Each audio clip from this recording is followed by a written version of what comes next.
What's up, y'all, and welcome to another episode of Worldly Church Girl. It's your girl, your host, Lillian Harshaw. On today's show, I have the honor and privilege to introduce to you an author, a singer, a songwriter. She was also nominated for a Dove and a Stellar Award, and she received Grammy recognition. She is the bomb. Do y'all hear me? It gives me honor to introduce to you Miss Lisa McClendon. So you were born in a small town in Florida. You are the quote-unquote PK. You began singing in church at 12 years old, and then you put out an album with Epic Records alongside with Integrity Gospel titled Soul Music. And you received a Dove and Stellar Award nomination. And you also received recognition with the Grammy Awards. You're an author, a life coach for children, and you're an inspirational speaker. But I want to start with your foundation when you were singing in church. Do you remember the first song you sang? I think that song, Jesus Loves Me, This I Know. But the one I remember is the newer version, the solo version. Jesus loves me, this I know. Not the one, Jesus loves me, this. Mm-hmm. Other version. When the church girls always be running and everything, that's the one I remember singing. I remember that because when I got home, my mama told me everything I did wrong. And I was like, really? Perfectionist. You did too much. You shouldn't have been doing all that. You know? Yeah, so that's my mother. My mother was like our singing coach growing up. Or she would say, you do all this at home. When you get in church, you get scared. So she's kind of be a little bit hard on me. So I was going to ask you who was the singer in your family. So I'm going to take it was your mother. Everybody. Mm-hmm. My mom sing. All my brothers and sisters sing. My youngest brother plays almost every instrument. My brother under me plays drums. My sister sings. My dad doesn't sing, but he plays every instrument. So like the standard guitar, bass, keys, drums. He did. So when we were growing up, we had a group called the People's Family. So we used to sing in church as kids with our parents playing, just like the Jackson 5. What was your most fondest memory of that? At that time, even though I loved singing, I would have rather been outside playing, just because I was a kid and I wanted to go outside and play. Mom was like, "Come in, it's time to practice," and we were like, "Oh man!" So I don't remember. I mean, I remember growing up later on and just loving music and singing, but at that time, during our family group, no, we wanted to go outside and play. Yeah, my mama she just knew that we had gifts and she was trying to, push it, but we weren't really ready for that. She planted the seed, so that was a good thing. She planted. That's one of those PK things you don't get to do like all the other kids. You don't get to have fun. No, you're just like, oh my God, can we just go play like kids? But yeah, we didn't appreciate it then, and rightfully so, we were kids. But there definitely was a seed planted. So when it came back around as I got older, I loved it because that seed was, like I said, was already planted. Yes. Now your voice has been compared to Norah Jones and Lauryn Hill. I mean, good Lord, which is true. I mean, you have a beautiful voice. Mm-hmm. Now, what 3 words would you describe your voice as, your sound as? I think I have a rich sound. So my voice is, over the years, my pitch has gotten higher, my pitch, but I really sing in the lower registry, so it's a warmer sound. I think it's soothing, and I say that I hate people say I gotta say it most humble way. I am humble. I don't have to say that, but I can sing to myself, and the right song I can find comfort, and that's big because I hear a lot of singers say stuff like, I don't like hearing me sing. I used to say that, but then I started thinking, well, wait a minute. If you don't like hearing you sing, why would other people like to hear you sing? I know where they're coming from, but I think we just been raised and taught to just be so modest. But my thing is, I just feel like if I don't own what God has given me, I feel like it's an insult. Like, I don't feel like God gets any glory from that. I just think it's false humility. And so for me, I see the beauty in the voice that God has given me. I hear the richness, I hear the soothingness, and I know there's an anointing and a gift to touch people. and I don't try to hide that to make other people feel comfortable. That's just, to me, that's fake. They do try to teach you not to say thank you when someone gives you a Oh, compliment. boy. Why can't I say thank you? And it's funny. Just as I've gotten older, I'll be 45 the end of this year. As I've gotten older, I think a lot more and I process things that I was taught, and I've had to relearn a lot of stuff in the last 3 years. And one of the things that came to me one day was like, you know what? I was like, people would teach us, and I know they meant well. I would teach us about, make sure you give God the glory, as if God was gonna be somehow as if God is inferior. And I had to get older to think, like, okay, this is God. Like, Yes. I don't think God feels threatened that I tell somebody thank you and they give me a compliment. Like, you make sure you give all the glory to God. Like, ooh. And I just, sometimes I kind of chuckle at, because it's asinine. It really is ridiculous. But I know we meant well. That it was meant well when it was said. But when you really think about it, and you really put God in God's proper place, which is everything, all thing, everywhere, all times, you're like, that's really ridiculous. That's how men think. Yes. Men feel threatened when they feel like they've helped you and you don't come back and say thank you, even though you are thankful. Men feel that way, but I don't have that kind of relationship with God. I just believe when I tell you thank you, I believe God is still pleased. Yes. I don't have to say our glory to God. That's when I open my mouth, glory was going to God. So. Yes. So why can it be when I said thank you, I'm saying thank you to you and to God? Bing, bing, bing. Bing, bing, bing. How did you come up with your style of singing? Because it's not the traditional church singing, if you will. It's bluesier, it's jazzier. To me, it's dope as all get out. But but you're welcome. But some people will take it as, well, that's not traditional gospel music. I don't hear no organ in the background. I don't hear the bass in the background. I don't hear the drummers and the tambourine. So I ain't feeling it. How did you come up with your style? I think it chose me. I was raised in the church, and my dad still is a pastor, actually. But my mother was raised in the church, but differently. So she wasn't in the traditional Pentecostal strict church. She was raised in a Baptist church, so they have a little more freedom. So I had a lot of balance in my house. And so I grew up listening to jazz. Like, my parents would go on trips, and they would bring me back artists that people in church really don't listen to. And my mother would always, her rule for me was, be careful what you listen to, because back then, stuff come as subliminal messages. Now they use subliminal stuff. Kids hear on the radio is just right in your face.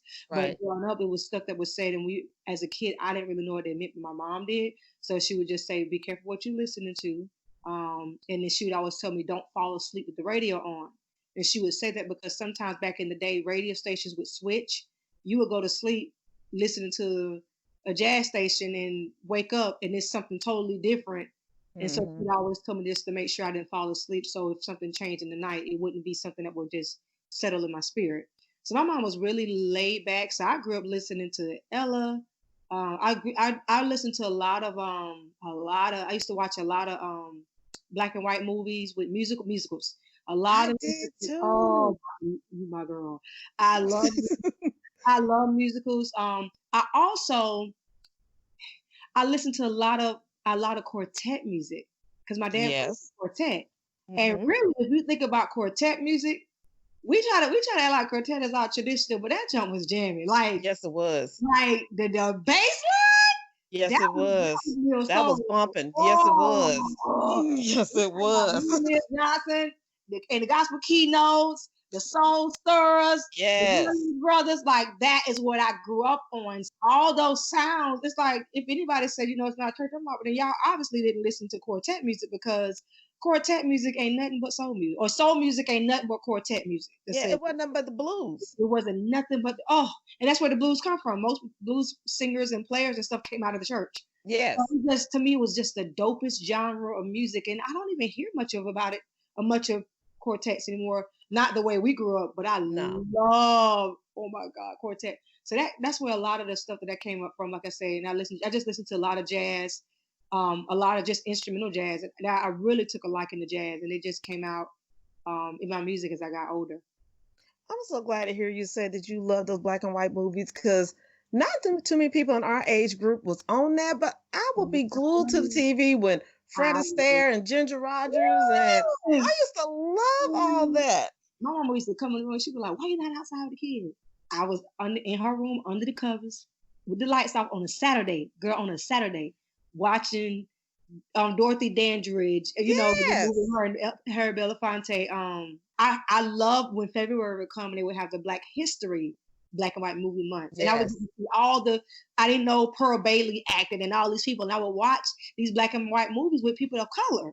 yeah, And I would be so just amazed. And again, I love Fred Astaire and Ginger Rogers. I loved Danny Kaye, yes, Crown, and I just loved all that stuff. And just to see them dance, I just loved it. And I love the costumes more. What intrigued me was the costumes. yes, that Actually, style. I went to school for fashion design because of that. Oh, So really? I went to school for fashion design. I'm in school again now for psychology, but I went to school originally for fashion design because of black and white movies. I wanted to recreate glamour clothes. I love the clothes. Yes. That was That my old Hollywood style was so dope. yeah. I'm like, those times for us wasn't good. I said, but those clothes were just clean. I'm like, they would be going to walk down to the park and they would just be sharp for no doggone reason. What, In a house. where did, Did you see yeah, my house? Those glamorous with the fur on the wrist and the yes. love. Oh my God, just love. I'm gonna anyway, I loved it. I loved it. Now, your daughter Diamond, she recently directed your music video Brilliant. Yes. How did that come about? And she gave it kind of an Erica Badu flair to it too. But how did that come about? Well, I had something to do with it too. Now, Oh, I, okay. she did more. She filmed it. She Okay. filmed it, and then we kind of I just we talked about the vision together. We did sit down together and come up with the locations and shots, and we talked through it together, like hand shots, head shots, with that kind of stuff. But I guided her through it because she had started doing a lot of videos, and I said, "Well, Diamond, would you be interested in doing my video?" She was like, "Sure." And until we started working, and she was like, "We doing this all day?" I said, "Yeah, this is an all day thing." But we took a break in between, went home and got something to eat and chill, and then we went back out and we finished up. But I was really, really, really proud of her. But no, she shot everything. She kept her eyes. She was just really, really attentive, and then we just kind of did the editing process together. But it was just I always been one. I've been real. Always been one involved. My mom was like that too. Just to keep our kids involved when we find that they're good at something, we try to Hmm. find ways to have them exercise that gift. And I know I get that from my mom, and so I was just trying to pull something out of her. She's still doing videos today, but she's kind of private about it. She don't really look. Oh, Yeah, well, she like she got a talent because she yeah, had some good. I mean, it was a good eye. It was yeah, a really good eye. yes, because she's on the other side of the camera, so she the one had to see what she was shooting. So you're absolutely right. Great. I was just really really proud of her. And Gorgeous location. Was that in Florida? yes, it was in Florida, South Florida. We went to different locations. We love well I don't know if they do, but I love nature. My son was there too, helping with props and stuff behind the scenes. But I love nature, and so I really wanted, and that's actually where the song came from, because Okay. I've always really been just enthralled with nature, and sometimes I just feel like the world we live in, even in church, we get so fixed on being in a building that Hmm. we forget, like we don't pay attention to the earth that God has created, that is a reflection of who God is. And Yes. so there have been many times that we'd be driving and I tell my children, "Hey, y'all, cut your phones off just for the next 5 minutes, and I just want you to look out the window while I'm driving." And they'll just 5 minutes, they'll look at the grass, trees, they'll just, like I as an artist, I never want to be on anybody's stage performing and no one's paying attention. Right. We just feel like the earth is God's stage, and oftentimes we're never paying attention. We're not paying attention. And so that song Brilliant was just to kind of connect everyone back to how amazing God is beyond your house, beyond your job, beyond your car, just to be in the earth. This is how amazing God is. Yes.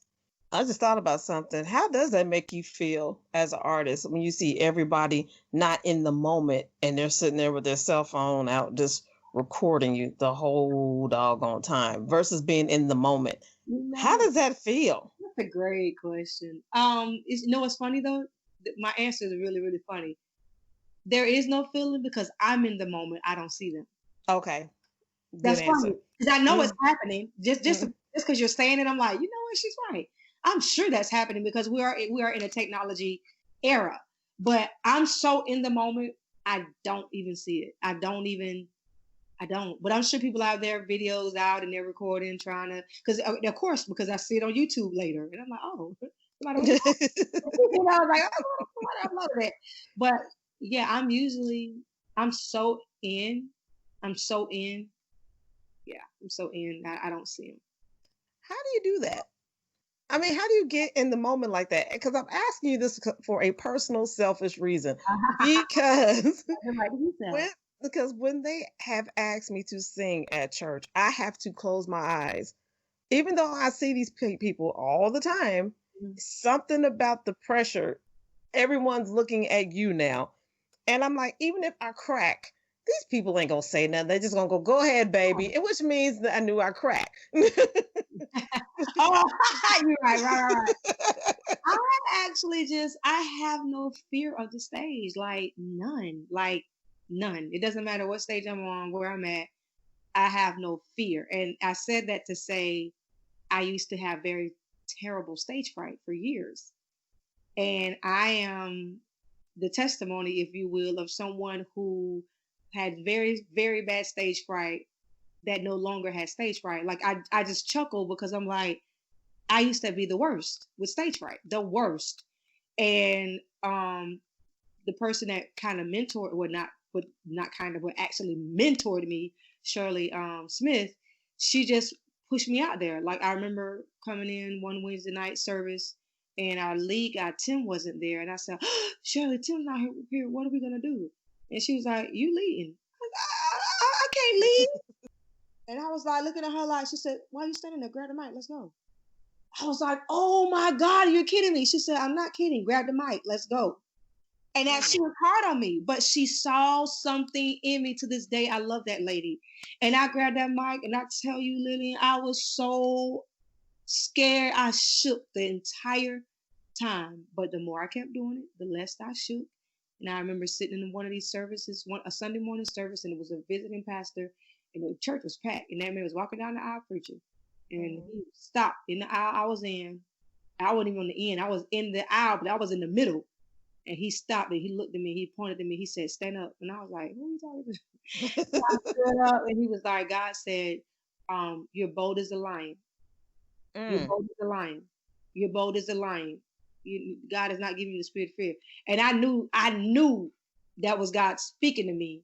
And I had a friend just start working with me. We actually practiced on a woman's patio. She started working with me to get over my fear. And we worked. I had the remote in my hand, pretending like there was an audience. And she was like, "Keep your eyes open." I kept my eyes open, and I would go to church when I sang and practice what I learned on the patio. And then one day, I can't even tell you when, it just snapped. It just fell off me. I was no longer afraid. Like like overnight, I was no longer afraid. Wow. Lord help me. Yes, yeah, yeah. Now, let's talk about And She Lives Happily Ever After, My Free. Journey to Love After Divorce. Right. Was it hard for you writing about yourself? No, no. And that book is actually my second book. I have three books. The first book is a devotional for girls called The Proverbial Girl. A book, 31 day devotional of wisdom, values, and being fabulous. That was the first book, and then after my second divorce, number two, number dos, um, I had to have a real conversation with myself about my role in my life because my thing was, I remember sitting on the bed and I said, "God, why? Like, why did this man abandon me?" That was my word. It was abandon. Why did this man abandon me? And God said, "You attracted who you are. You've been abandoned you." Mm. I remember that. I remember that because I remember going, "Huh? How did I abandon?" Yeah, I remember thinking, like, how did I abandon me? I didn't abandon me. And I started thinking about when the signs were there not to marry him, and rushing into the marriage with him. And I heard me talking, and it's what this book, that book, it talks about. It's a book that shows women the importance of listening to your voice. God gave you that voice, and the Yes. question was, how you weren't, you asked me about writing about myself, um, because I'm so comfortable with me now. Now, Mm-hmm. I wasn't before, but because I'm so comfortable with me, and it's really funny. I've learned over the years is that not just women but men, but as a people, and I teach my daughter this all the time. You can't expect people to be comfortable with you when you're not comfortable with yourself. We That's right. What we do is we tend to put the responsibility of us on other people. And that's what I had done in my first marriage and my second marriage. I was making it these men's responsibility to love me, but I didn't even know how to love me. I was making it their responsibility to take care of me, but I didn't know how to take care of me. And I was making all this money, but I wasn't caring for me. Any woman who cares for her would never allow a man to just come in and change her entire life. Like Yeah. I would never do that again. I would never let somebody just be able to come in and I just change who I am to fit in with your life so everybody happy with me. That's Mm-hmm. never gonna happen again. But I was my close friends had started seeing my transformation. I had to literally leave church for a while and just be by myself with God because I was so wounded. I hated anybody who had anything to do with church. Like I hated it. I Because my ex-husband was a pastor. And Mm-hmm. I felt like the church was covering him. And just being transparent. It's been 4 years now. But at that time I felt like the church was covering him. And I had seen it personally with other people that I had relationships with where the men in church were doing stuff and they were covered the quote unquote man of God. Yeah. From the elders to the congregation. Making excuses for him. Yeah. Right. And I know pastors' wives who gone through what I've gone through, and the churches turned on the pastor's wife to protect their pastor. Um, Mm-hmm. so I ended up going through that where people were protecting not the person who was being wrong or the children that was involved. So I had to get away and allow God to heal me, really, really heal me. And I started going through a healing process. But as I started healing, and I would see some of my friends, they were like, "Oh my God, you are so different. What did you do? Like, how did you change?" And I started telling them and sharing, and they were like, "You need to put that in the book. You really need to put that in the book. That needs to be in the book. Like, you are so different." And that's how I ended up writing the book. And she lives happily ever after because people will always say, "You seem so happy." I said, "I am. I'm happy because I've learned how to be happy with me, with not having the need to have somebody in my space." Yeah. That's the best gift that you can give to anybody you fall in love with. Falling in love with yourself first. I don't want to invite you to a party that I'm not enjoying. Come on now. You know what I'm saying? So, yeah. So that's how that book came about. Yeah, that book, it changed my life first. And I just had actually I was interviewed right before this interview, and we just had that discussion about dating, and I actually said that I said before you even date somebody, get yourself together first. Like you just said, don't invite somebody else into your party when your party's all jacked up. You got some sad music playing in the background. Don't nobody want to come to that party. Right, exactly. And I always hear, and I know I'm treading the waters here. I'm treading the waters. But I'm saying what I'm saying for a reason. Like I don't even really subscribe. Okay, hear my heart. I don't even really subscribe to when the women say I'm a wife in waiting. No, I'm single. Like I'm not a wife in waiting because you're not in the moment of being a single woman. If I'm a Right. wife in waiting, I'm preparing for my husband. I know what they mean. I get it. I know what they mean. But no, you should also remember to just enjoy being a single woman. Because if you're in preparation for something to come, you're not enjoying the moments that God has given you. That's right. So I'm not. So people would say I went to Keith Sweat concert February right before COVID hit, and my homegirl was like, "You going to the Keith Sweat concert?" I was like, "I sure am. Yes, I am." And she was like, "Who you going with?" I said, "Me." "You going by yourself?" I said, "Yes." Oh my God! And she just tripped out. I said, "I don't have to ask somebody permission. I don't have to consider nobody." I said, All my life I've been married. Like as an adult, I've been married my whole adult life. I've Mm-hmm. never known how to. I didn't know what I like. I've had to do everything in consideration of someone else, and that's good in timing. But I never learned how to consider me. Like I'm out to this concert, and I don't have to ask somebody else where you want to sit. No, I get to choose where I want to sit. I don't have to ask anybody where you want to go to dinner afterwards. No, I get to choose where I want to go to dinner afterwards. Now it ended up being that a friend of mine, her boyfriend was there when I met up with them afterwards, but we went separately. And then during the break, we hugged each other and loved it. And I went back to my chair happily, singing all the songs that I grew up with. But my thing was, I'm like, it is important for me to learn how to be with me. Yes. That is very important for me to make sure I can be home on my couch watching TV and I don't need nobody like, oh my God, I can't be alone. I can. Okay. But I had to learn because I didn't know how. And what happens is when you like that, and which is what the book talks about, you become codependent.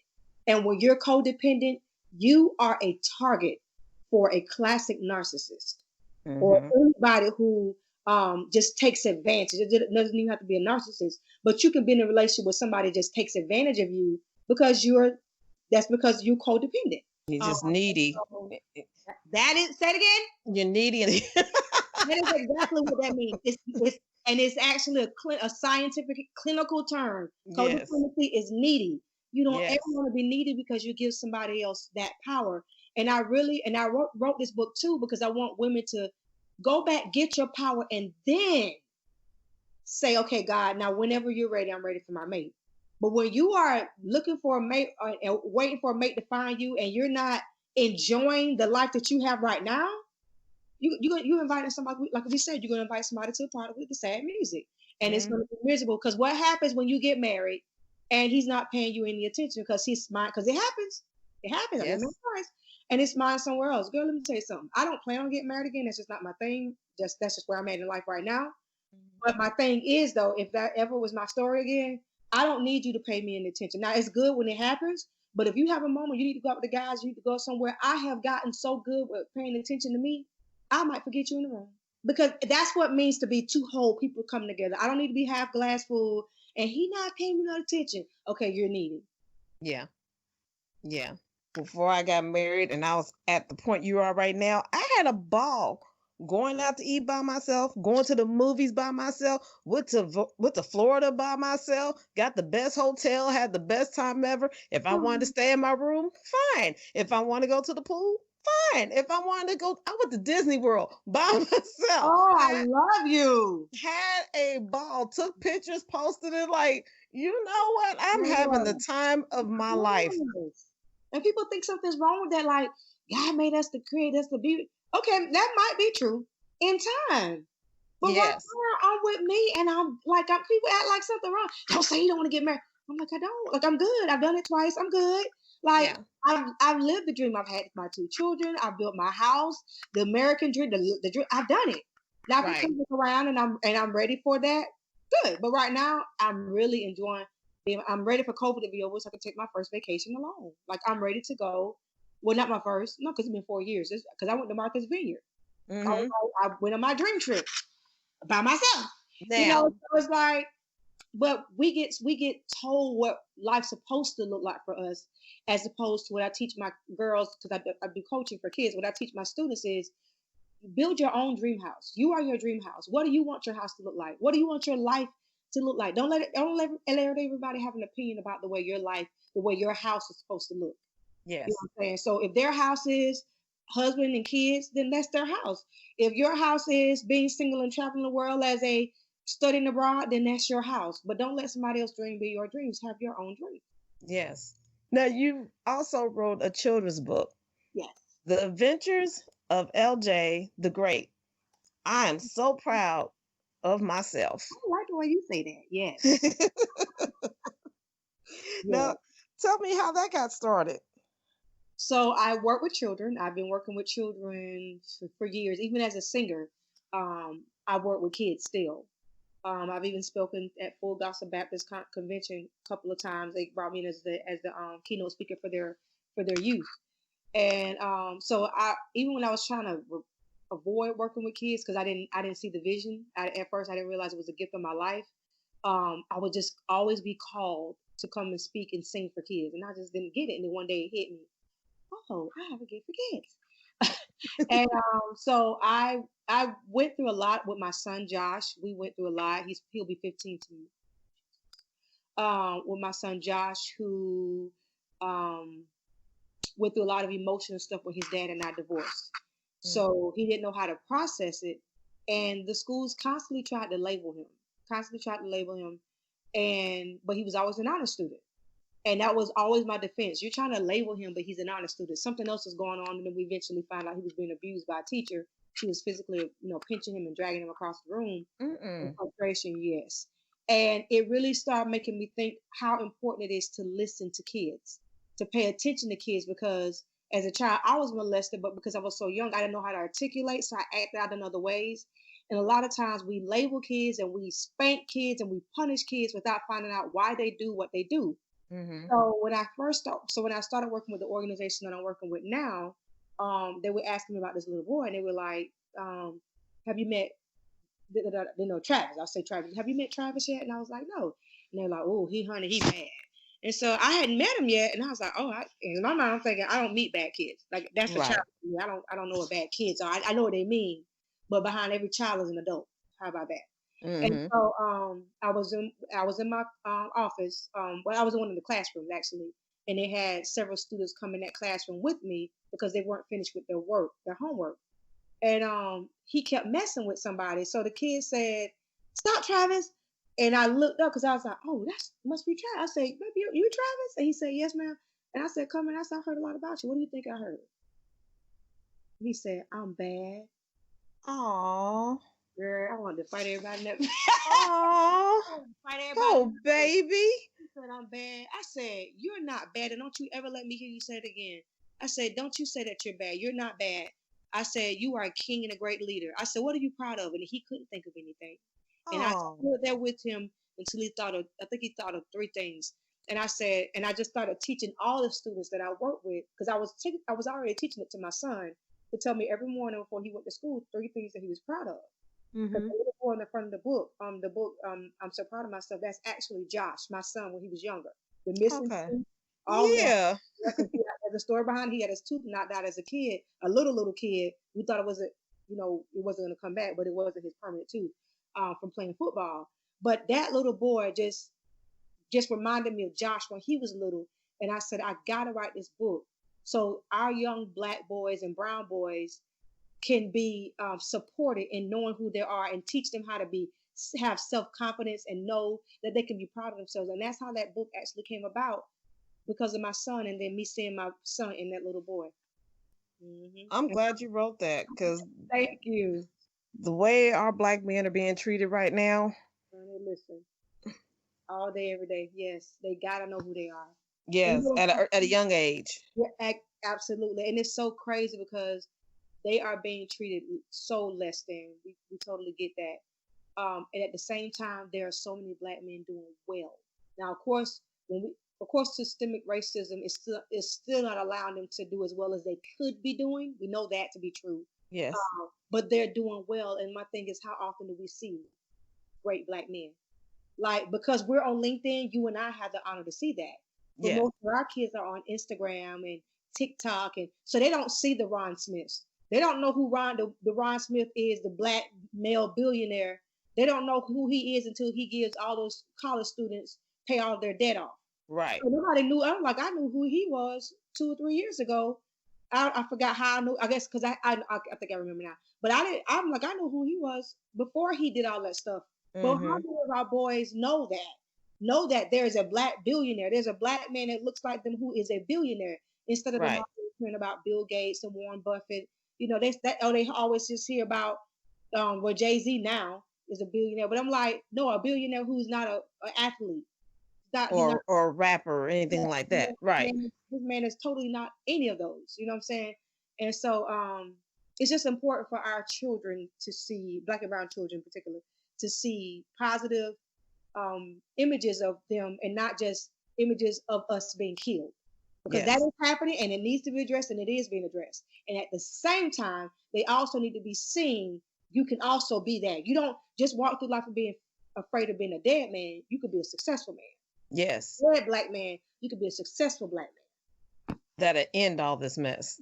Yes, because we got to get us people of color got to get more into these corporations. We got to be seen, we got to be heard, we got to be in places of power so we can cause change. Because even though LeBron James is a billion dollar man now, he's a $1 billion man. Somebody who on a team, the person that on the team ain't a black man. No, it's not. You know what I'm saying? No, it's not. So at the end of the day, yeah, but he don't own the team. And I always tell No. my son plays ball, and I always tell him, I said, but don't forget, you could also own the team. Right. And I don't think they think about that. All those players are getting paid. Who's paying them? Right. And if they're paying them, they are making so much money that does not even bother them. Exactly. That don't even faze them. Exactly. Which brings me to, you just started yesterday doing virtual success coaching for kids. Yep, our first session started, what's today? Tuesday? Our first session started yesterday. We started yesterday. Yeah. So what was your motivation for doing the virtual, besides I know the COVID and everything, but you didn't have to do that? Because I feel like I can reach more kids virtual, because even the students that I work with here locally where I live, I've gone from managing 150 students for the organization I work for to 30. Really? Because of COVID. So parents have withdrawn their kids out of these programs just to be safe, which I totally get.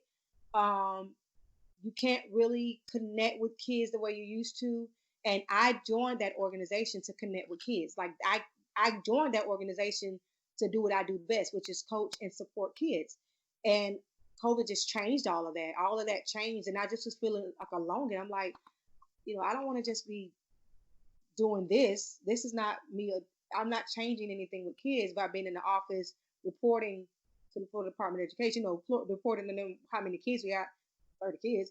I want to be where I'm continuing to support kids. Well, I did that in the classroom. I was in the classrooms with the kids and with the teachers, visiting the principals, finding out what we need to do to help this child, visiting with the parent. Well, now the kids stopped being in school, and I lost all the connection with my kids. But I started seeing when I collected report cards at the end of the year to see how students were doing, it was clear to me that, at least in Florida, kids were they got pushed along because of COVID.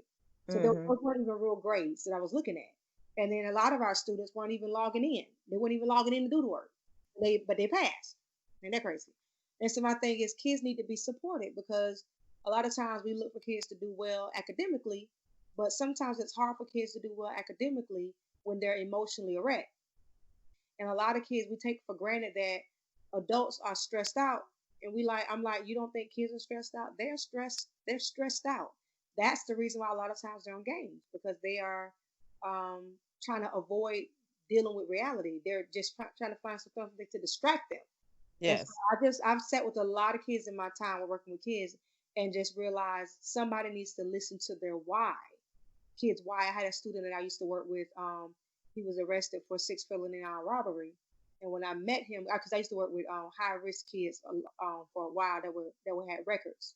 Mm-hmm. I know him. I was just like, I looked at his file. I said, not him. Like, he always smiling, cool kid. So I rushed to my office. I said, okay, you gotta talk to Miss Lisa. I said, you gotta talk to me, because this doesn't make sense to me. How did this happen? Like, how do you have 6 felony robbery? You facing 25 years, the life. Like, what am I? What?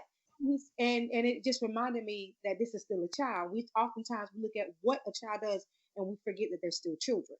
And children, their brains are still developing. They don't think like adults. He said, well, his younger brother and sister, he was 15. They had just been taken by the Children, Family and Services. They just took them. And he said, I needed to keep my phone on because my number is the only number that they have, and they need to be able to reach me. And so me being an adult at first was like, well, why you just didn't get a job? And he was like, because I couldn't wait for the check. I needed money right. And it made so much sense. It don't make it right, but I got what he was thinking. The judge and the attorneys, the prosecutors are looking at, he robbed somebody. He's Right. looking at my brother and sister are going somewhere. They don't know where they at. I don't know where they at. They need to reach me. So if something wrong, I can go get my brother and sister. So when I work with kids now, I hear those that are the educators and even the workers. They're so quick. It's easy to just judge the what, but I love the fact that I get to go behind the scenes and pull them in my office and say, okay, what's going on? Why? Coaching for me allows the kids to have a voice. The one girl, one of my new students, at the end, I was wondering how we were going to click because I met her mom first. And sometimes parents would sign her kids up, and I'm not sure if the kids really wanted to do it or was it just the parent. And so she was one of those kids. I met her at the session. I met her, and at the end, I asked her, do you have any questions for. And she's like, no. She said, you just make it so easy to talk. And that was just so rewarding because that's my job. I want you to feel like you can talk to somebody, and then I can be able to tell mom she's okay because parents are nervous. They don't know what's going on because the child won't open up to them. And that, because I got two kids of my own. My son has three mentors, and I know he doesn't always talk to me. I'm mom. It's like, oh, that's mom. Okay, don't talk to me. Then go talk to your mentor. Go talk to Mr. Rashid. Go talk to Mr. Josh. Go talk to your basketball coach, Coach Donna. Go talk to them, but talk to somebody. Yes. And so my passion is to support kids and being in their greatness because kids get lost. They get lost and they need somebody to help them make better choices in life. And so that's what we do at Success Coaching. I teach kids how to make better choices because oftentimes kids get confused because their friend did something that worked for them. But I have to teach kids that what worked for your friend may not work for you. That's just like me and my daughter. She can eat a loaf of bread. I can't. I have a gluten intolerance. I'm allergic to gluten. I'm allergic to wheat. If I eat the same bread that's fine for her, you don't have to rush me to the hospital. We have to teach kids that what works for your friends may not work for you. Now, teach you how to make the best choice for you. What two things would you like to do next? Travel and sing more. I tried to start singing again, but it was clear to me it's not time. I just felt like Holy Spirit was telling me, don't push it. You're trying to Mm-hmm. make it. I feel like God has positioned me right now to be there for children. And there's going to be a way I'm going to be able to match those two together. But right now, it's not the time. I know it. God spoke that to me. But when my season changed, I want to get back into traveling. There are a lot of places I want to see. And I want to be able to just grace the stage with music and just conversation and just marry the two together and just affect the world that way. But right now, COVID is making it very difficult. So I'm just being patient. Now, what advice would you give someone who wants to live their life and their purpose? Get to know yourself. So if you can imagine how you would get to know another person, do yourself the same way. Have conversations with yourself. Check in with yourself often. I do it all the time. I ask myself, be walking up the stairs and I'm like, how you doing? I know how you really doing. And I'm like, I'm good. You sure? I'm like, yeah, y'all good. I literally do that. I've been doing it for about 2 or 3 years now. And I have such great conversations with myself that I know me. So that's important because when someone else tries to tell you who you are, they can't because you already know who you are. Mm-hmm. So like I went through a season where somebody really, really dear to me because they couldn't control me said that I was crazy because they couldn't control me. So they were trying to get in my head. They said it devastated me and because I value their opinion of me and I had no opinion of me, I started saying, well, dang, am I crazy? Dang, I don't know. Maybe I am. And as I got to know me, I was like, no, you're not. As a matter of fact, with a friend of mine, really, really close friend of mine, he said to me, he's like, no, you're not crazy. Don't let you ever let me hear you say it again. He's like, don't let their opinion of you cause you to take on their opinion. You need to get to know who you are. And I had to start doing that. So, Mm-hmm. my advice to people is get to know you because, like I always tell my son, every morning I tell you to say you're a great king and a great leader because it's important for you to tell you who you are before the world tells you who it wants you to be. Absolutely. That's so important. So when I Yeah. see TV and I see something crazy on television, I be like, I don't want that. Like I've tried to watch certain shows, and because I know who I am, I'm like, I don't want to see that, and I'll change. I know what I like, I know what I don't like, I know me. That way, when I meet somebody, maybe a love interest, a potential love interest, I don't settle because I know what I like. I know what I don't like. And nobody can't come in and say, well, girl, you better just take that man. Men are scarce. No, it ain't. God, there's no lack in God. There's no lack. I don't want to hear that. I'll wait. I think sometimes we settle because we fear lack. We don't know who we are. We don't know we have the right to have what we want. I just know who I am, and it just took me getting to know me. So that's very important. Know you first, because you can't expect other people to get to know you and to support you if you don't know you and you don't support yourself. Yes. I'm with you, right. When there's something on TV I'm not feeling, especially the news and all that, I'm like, I can't. I'm like, I watch just enough to be informed and I'm gone because Right. I don't want that energy on me all day. I don't. I'm too happy. I'm too happy. I don't need that. Right. Yeah, I was getting drenched. I'm an NPR fanatic. I have not listened to NPR in about 6 months. I had to stop. Yeah. And I was just now I do it on the weekends now because I love the stories, I love little documentary stories and people around the world and stuff. But I would hear the news all day about what the new administration is doing and how the Democrats and the Republicans are fighting again. And I just was like, and it just felt the spirit of fight over me. And I just had to stop. I said, no, what am I feeding my spirit? And I had to stop. I had to shut that stuff down. So I'm like you. I tap in a little bit on YouTube to see, okay, that's what's going on. Okay, I'm good. And I just have to stop the rest of my life. Like I don't have time. Nope, not at all. Then I'll find something more entertaining to watch or listen to. I'm Right. like, I cannot do it. So how can people contact you? Go to my new website, Lisa McClendon Success Coaching. And my information to be reached there. You can also email me at Lisa McClendon Music, which is simple. But yeah, definitely check out the website, Lisa McClendon Success Coaching, and you can send me a message through there as well. But you didn't lie. Your tone is so relaxing. Ah, Because I was listening to your music when I was trying to, get all my questions together.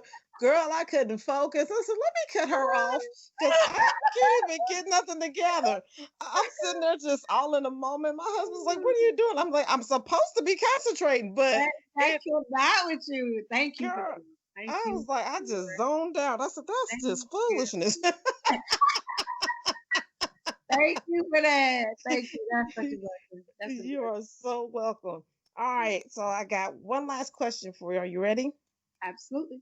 Okay. Before I ask you the question, I must say this.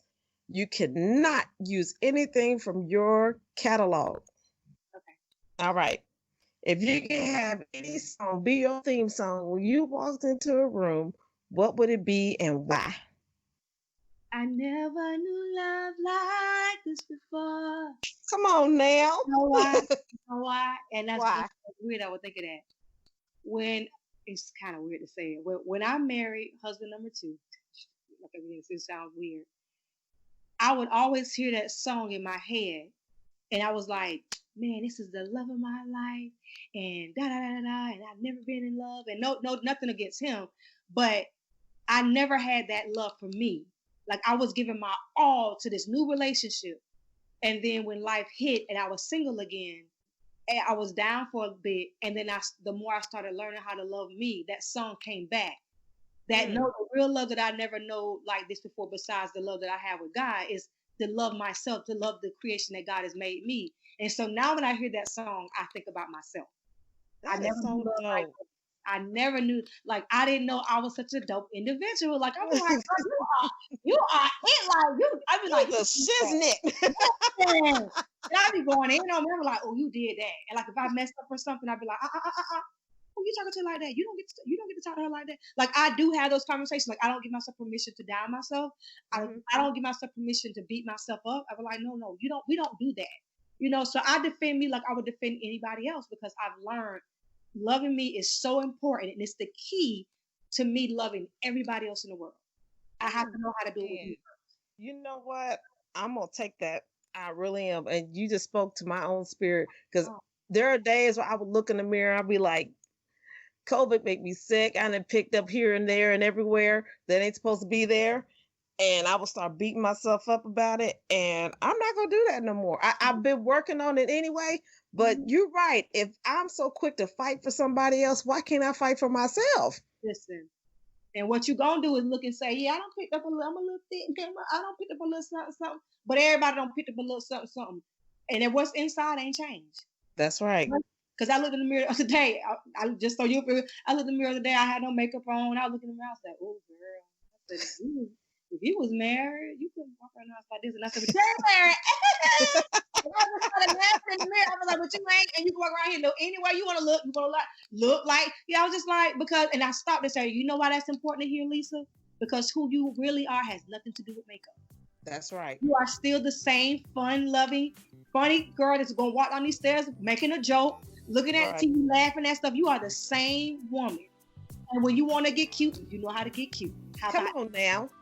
So thank you. That was a beautiful question. Yeah, I never liked this before. Yes.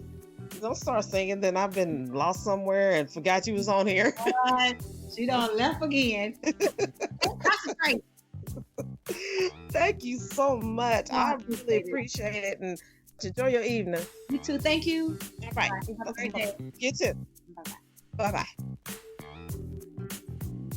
Thank you, Lisa, for this awesome opportunity to talk to you. It was just like having girl talk with your girl next door, and I really appreciate you taking time out of your busy schedule to talk to a girl like me. And if you would like to be on Worldly Church Girl, click the link below, shoot me an email, and let's see what we can do with that thing. And yo, you still haven't subscribed. What are you waiting on? There are so many great stories and so many good people that are coming your way. You don't want to miss a thing. And as always, thanks for joining your one and only Worldly Church Girl.